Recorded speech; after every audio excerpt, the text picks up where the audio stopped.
कि ये जो फलाए आम के 215 इंस्टीट्यूशन स्कूल्स को टेक ओवर किया, ये जम्मू कश्मीर के जो तालीमी इदारे हैं, जो यहाँ के हमारे इंस्टीट्यूशंस हैं, जो हमारी यहाँ की सकाफत है, उस पर एक और हमला है। हज़ारों के तादाद में, मेरे ख्याल में कोई 50-60 हज़ार तो स्टूडेंट्स हैं, टीचर्स हैं, फैमिलीज़ हैं जो जुड़ी हुई हैं।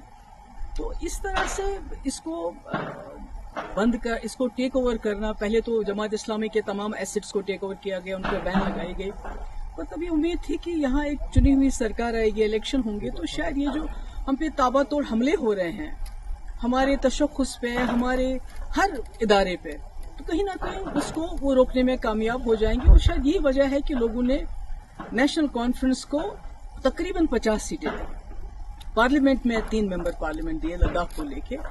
तो पर अफसोस की बात है कि बजाय इसके कि वो इस चीज़ को रोके, तो ये गवर्नमेंट की तरफ से ऑर्डर आना, लोगों का जो भरोसा है उन पे क्या गुजरी होगी, मैं उसका अंदाज़ा नहीं लगाना चाहती। क्योंकि पिछले इलेक्शन में तमाम लोगों ने अपनी आइडियोलॉजी से बालातर उठ के, चाहे वो जमात इस्लामी थे, चाहे अहले हदीस थे, चाहे एम्प्लॉयज़ थे, चाहे टीचर्स एसोसिएशन थी, चाहे नौजवान थे, सब ने सोचा कि एक ही जमात को वोट देंगे ताकि ये जो तूफान आ रहा है हम पे मरकज की तरफ से, इसको शायद एक जमात रोक पाएगी, एक ही जमात रोक पाएगी। क्योंकि पीडीपी को तोड़ फोड़ करके, पीडीपी लगता था लोगों को ये खत्म हो चुकी है, ये मुकाबला नहीं कर पाएगी।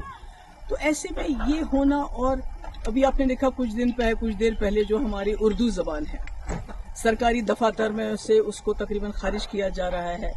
हमारी किताबों, हमारे जो सिलेबस है, जो करिकुलम है, उसमें जो है हमारे शेखुल आलम रहमतुल्लाह अलैह हैं, या हमारे अल्लामा इकबाल साहब हैं, या इसी तरह जो हमारे आगा शाहिद साहब हैं, उनको बिल्कुल उससे अलग किया जा रहा है।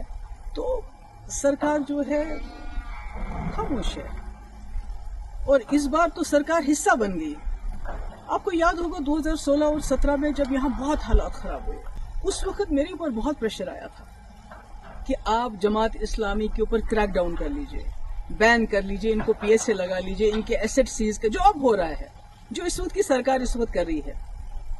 मगर मैंने सोचा कि अगर मैं अपने ही लोगों पे बिला वजह इस किस्म की कार्रवाई, या तो कोई सबूत हो कि भाई इस वक्त ये कुछ ऐसा कर रहे हैं तो आप कोई एक्शन लोगे, मगर सिर्फ इनकी आइडियोलॉजी की वजह से किसी ने जाके दिल्ली में चुगली खाई थी कि भाई वहाँ जो भी कुछ कर रहे हैं वो जमात इस्लामी के लोग कर रहे हैं, जो पथराव हो रहा है, जो मुल्क के मुखालिफ जो मुहिम चल रही है, वो सब जमात इस्लामी। तो मैंने उस वक्त स्टैंड लिया, जैसे मैंने कुठवा में स्टैंड लिया।